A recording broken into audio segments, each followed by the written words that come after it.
L'insatisfaction, c'est, selon la définition qu'en donne le dictionnaire, l'état de celui ou de celle à qui il manque quelque chose. Être insatisfait, c'est manquer de quelque chose. Et ça me fait penser à cette citation qu'on attribue à saint Augustin, ce grand théologien du IVe siècle, qui disait que dans le cœur de tout être humain, il y a un vide qui a la forme de Dieu et que seul Jésus-Christ peut combler. C'est pas vraiment, Jean-Pierre, une insatisfaction, c'est pas un manque de quelque chose, c'est un sentiment qui nous manque quelque chose. Il y a quand même une nuance à faire, je pense, qui est importante. C'est pas le fait qu'on manque de quelque chose, c'est on a l'impression qu'il nous manque quelque chose. C'est parce qu'il nous manque vraiment quelque chose. En réalité, ce qui nous manque, c'est pas quelque chose, mais c'est quelqu'un. Comme on va le révéler au cours de notre émission. Et c'est intéressant, lorsqu'on lit les évangiles, par exemple, on voit dans les rencontres que Jésus a fait avec les gens, il a rencontré beaucoup de personnes qui justement, dans ces rencontres, leur insatisfaction a été mentionnée ou amenée à la lumière. On pourrait penser à Nicodème, on a parlé un peu de lui dans des émissions antérieures. Nicodème, ce chef religieux, cet homme qui avait la connaissance théologique, qui avait le prestige de sa position, qui était un homme, enfin, en qui on pourrait dire vraiment tout lui a réussi, eh bien cet homme-là était vide à l'intérieur. C'est pour ça qu'il est venu de nuit voir Jésus, parce qu'il croyait que Jésus pouvait lui apporter quelque chose. Pourquoi? Parce qu'il était vraiment conscient qu'il lui manquait quelque chose. On pourrait parler également de cet autre personnage assez folklorique des évangiles, Zachée, cet homme qui était un percepteur d'impôts pour la solde des Romains, donc un homme qui était très très riche, mais à qui Jésus un jour a donné rendez-vous dans sa maison. Et puis Zachée, malgré le fait qu'il était très riche, il n'était certainement pas un homme très populaire cependant, mais il était très riche, mais cet homme-là, il lui manquait quelque chose parce qu'il était tellement heureux le jour où Jésus est venu chez lui, qu'il a dit à Jésus, je donne la moitié de mes biens aux pauvres. C'était la conséquence de la joie qui l'a habité, alors que maintenant il était pleinement satisfait. On pourrait parler aussi de Pilate. François nous a parlé de Pilate dernièrement, et quand on regarde les questions que Pilate posait, on voit que c'était un homme angoissé. Pilate n'était pas un homme en paix. C'était un homme qui justement était insatisfait également, malgré le fait que probablement que dans la province de Palestine, à l'époque, c'était probablement l'homme le plus important, le plus influent. Il avait pouvoir de vie et de mort sur les gens qui vivaient dans cette province romaine. Mais malgré tout cela, cet homme-là était insatisfait. Pourquoi? Parce que ni la richesse, ni la célébrité, ni l'influence peut satisfaire l'homme. On pourrait penser particulièrement, je crois que le personnage de notre époque qui a le mieux cristallisé cette pensée, ce serait le chanteur Elvis Presley, qui dans les années 50 est devenu très très populaire, et on sait que cet homme-là, je veux dire, ça fait plus que 20 ans qu'il est mort, et encore aujourd'hui, il y a une foule d'imitateurs. Il est resté une idole, cet homme-là. Mais cet homme-là, on dit que malgré la richesse, malgré la célébrité, cet homme-là était foncièrement malheureux. D'ailleurs, il est mort jeune parce qu'il était rongé par l'angoisse. C'était un homme qui prenait de la drogue pour essayer de s'évader.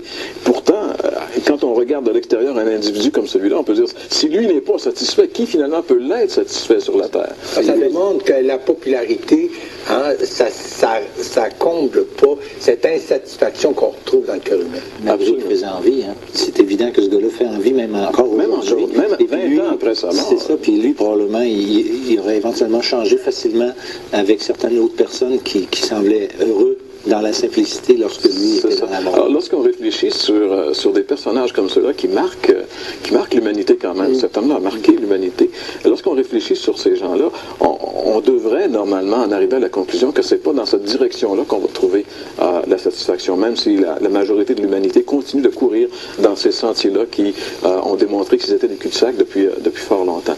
Mais dans la Bible, parce que nous, on veut se baser sur les Écritures, dans la Bible, cette vérité de l'insatisfaction, elle est clairement illustrée par la rencontre que Jésus a fait avec un homme. La Bible l'appelle un jeune homme, Matthieu par exemple, et tous les trois évangiles qu'on appelle les synoptiques, Matthieu, Marc et Luc, nous parlent de cette caractéristique. Cet homme était jeune, il était très riche. Les trois évangiles nous disent qu'il était non seulement riche, mais très riche.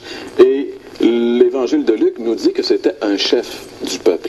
Donc on peut en déduire qu'il ne pouvait pas être un chef politique, mais probablement un chef religieux, donc le chef de la synagogue, donc certainement un des hommes importants en Israël. Il était jeune, il était riche, il était influent et il était vide. Pourquoi on peut le dire parce qu'il vient voir Jésus. Les évangiles nous montrent que cet homme est venu vers Jésus et il était insatisfait, il lui manquait quelque chose. Qui croyait que seul Jésus pouvait, enfin, il croyait que Jésus pouvait peut-être lui donner ce qui lui manquait.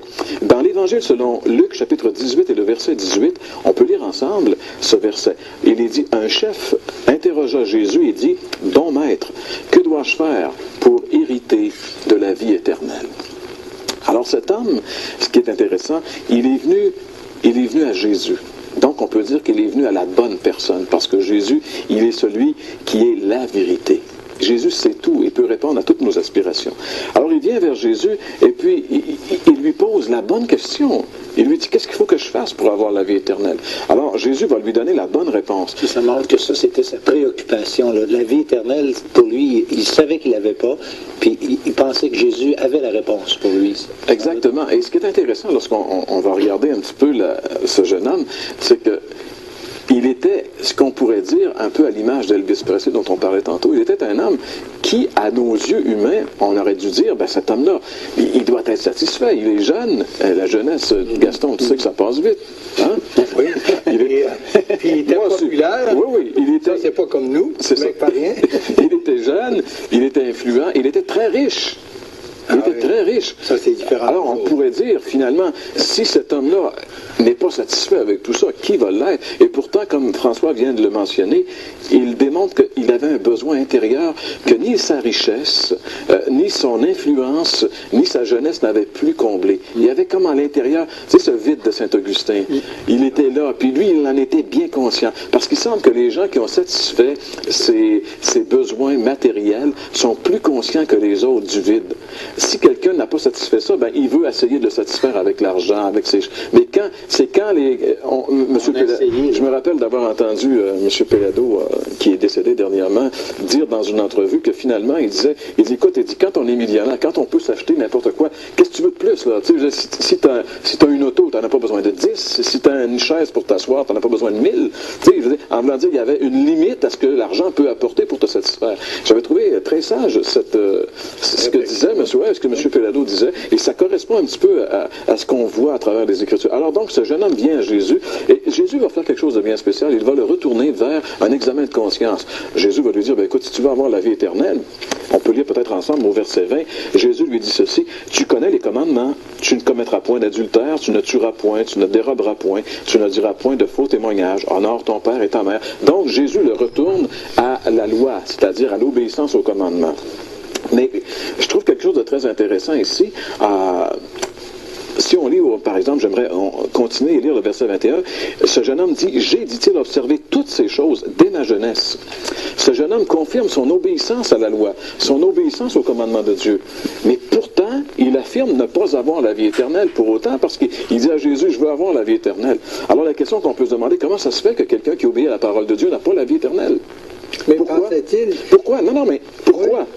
Parce que justement, la vie éternelle ne vient pas de l'obéissance au commandement de Dieu. La vie éternelle vient uniquement par la foi au Seigneur Jésus. Et c'est ce que Jésus va lui révéler. Au verset 22, par exemple, on lit ceci.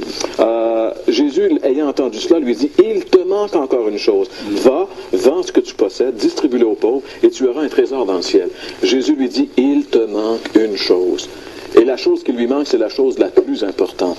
Et là, Jésus lui dit quelque chose de surprenant. Va, vends et viens. Les 3 V. Va, vends et viens et suis-moi. Et ce jeune homme a été bloqué là. Il ne pouvait pas vendre. Son cœur était dans les choses matérielles. Il ne pouvait pas vendre. Et ce dont il avait le plus besoin, c'était Jésus. Jésus aurait satisfait ce jeune homme. Il lui aurait donné la vie éternelle. Mais il ne pouvait pas l'avoir. Pourquoi? Parce que son cœur était dans ses richesses. Fort probablement que si ce jeune homme était parti puis avait dit à Jésus, « Hey Jésus, attends un peu, je vais aller vendre ce que je possède puis je vais revenir. » Fort probablement que Jésus lui aurait dit simplement, « Écoute, laisse faire. Je sais que tu vas me suivre. Je sais maintenant que tu me crains. » Un peu comme ça s'est passé avec Abraham et son fils Isaac.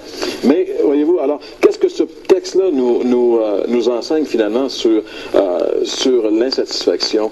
Ce texte nous enseigne clairement que la satisfaction ne se trouve qu'en Jésus-Christ. Le jour où nous recevons le Christ comme sauveur personnel, lui va nous satisfaire. Pourquoi? parce que lui seul peut remplir ce vide qui est à l'intérieur de tous les êtres humains, qui a la forme de Dieu et que Christ, Jésus-Christ seul peut combler. Parce que nous avons été créés à l'image de Dieu pour vivre avec Dieu. Malheureusement, à cause du péché, nous avons été séparés. Ça a créé un trou et Christ est venu pour le combler.